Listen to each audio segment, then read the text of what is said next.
चिखलीकरांच्या उपस्थितीत मटका किंग अनवर अलीचा पक्षप्रवेश झाला होता आणि यावरून अजित पवारांनी वक्तव्य केले। नांदेडमध्ये योग्यता नसलेल्या व्यक्तीचा पक्षप्रवेश झाला होता, त्याची ताबडतोब पक्षातून हकालपट्टी केली।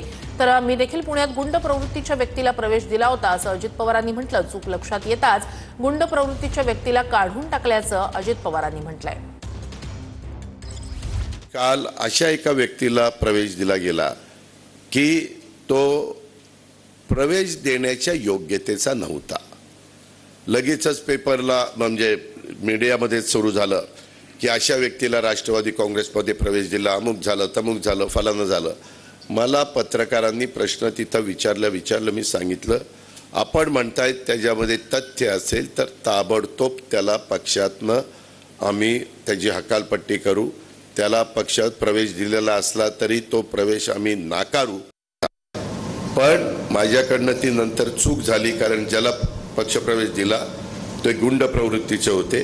तशा प्रकारच्या व्यक्तीला पक्षामध्ये अजिबात प्रवेश देण्याचं कारण नव्हतं। पण माझा कार्यक्रम संपल्यानंतर माझ्या लक्षात आलं, मी ताबडतोब नंतर सांगून टाकलं की हा पक्षप्रवेश माझ्याकडनं चुकीचा झाला गेलेला आहे।